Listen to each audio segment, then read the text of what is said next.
Now you have your niche. The next thing to do is to pick an actual product. From there, you can find the manufacturer to help you provide it. The important thing here is there should always be a clear synergy between your branding, your ethos, and your product.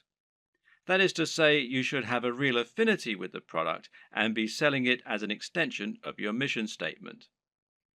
What you must not do is simply find the first product you can sell within your niche and then go out and try to sell it. An example might be to create a fitness website, build an audience, and then sell a really basic protein shake that is already well known. Can this work? Well, sure it can, but why would people bother to buy from you when there are countless other sites where they can find the exact same thing, or when they can buy it down their local high street? Likewise, if you're selling a product that is obviously not your own and is so generic, it can actually hurt your trustworthiness.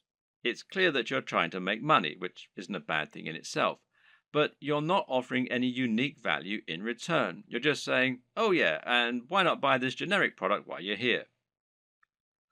On the other hand, if you can find a product that is somewhat new, somewhat different, and that mirrors your personal approach to fitness, to business, or whatever your niche is, then you can sell something that you really believe in and can get excited about.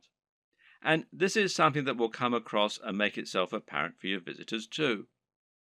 This is one reason why it can be so great to have a hand in helping design the product, as with a supplement, for example, where you get to choose the ingredients. Similarly, you can make money from selling a product that is a little lesser known and that you find particularly interesting and exciting. The best brands will be the ones that can grow with you. Find a company that's doing something new and exciting and express that you'd like to work with them. From there, you can then focus on growing and building your business. And this will help you to form a real relationship that's mutually beneficial and that your customers can appreciate too. Of course, there are many smaller considerations to keep in mind when selling your products. Should you sell a consumable or should you sell something that will last a long time? Should you sell a product that's very expensive or one that's very affordable? In the video on e-commerce and pricing, we'll discuss this in more detail, but suffice to say that it can make a lot of sense to sell multiple products in future, as that way you'll be able to benefit from multiple different types of business model and you'll be able to draw in a wider range of buyers. Having a range of prices means you can cater to people with all kinds of budgets and build some loyal customers who might increase their average spend with you over time.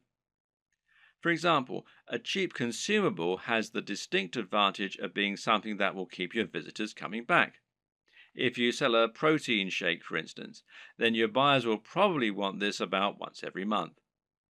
If you provide a reliable service and appealing prices, then this is an excellent way to get repeat business and to have a recurring income, which in turn will be highly convenient by letting you make more concrete plans for your budgeting, etc.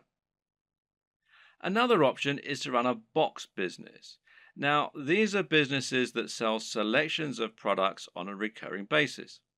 Someone will subscribe to your business and you'll send them a package containing a set number of products each month. This could be a range of different items or it could be one thing.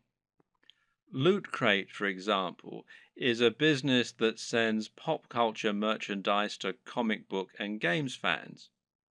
Part of the fun of this service is that they never know exactly what they're going to get, but it will always be something interesting and exciting.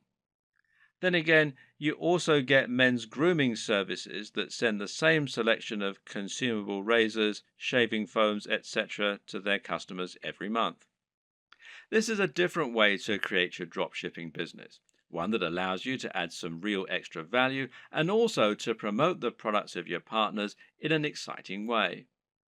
There are many other ways you can add value too, whether it's providing freebies like some kind of PDF, offering the best discounts, or somehow upgrading the product you're offering before it reaches the customer.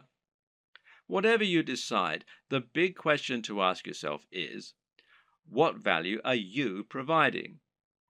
What are you offering on top of the products themselves? How are you providing value not only for the customers, but also for the suppliers?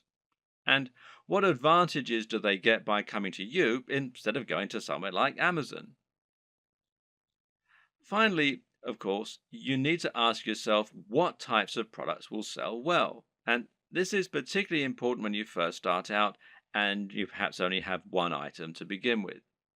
If you're going to begin your store with just one item, then it's highly important that this one item be something that will sell well and get your business off to the best start. And the best way to do this is to pick something that has a very clear function and which is easy to explain. Solve the problem that your visitors have. What do people in this niche need? And how can you solve that issue for them? If you can answer this, you should have no problem selling your first item as long as it's well made and as long as you're persuasive enough to make it sound amazing.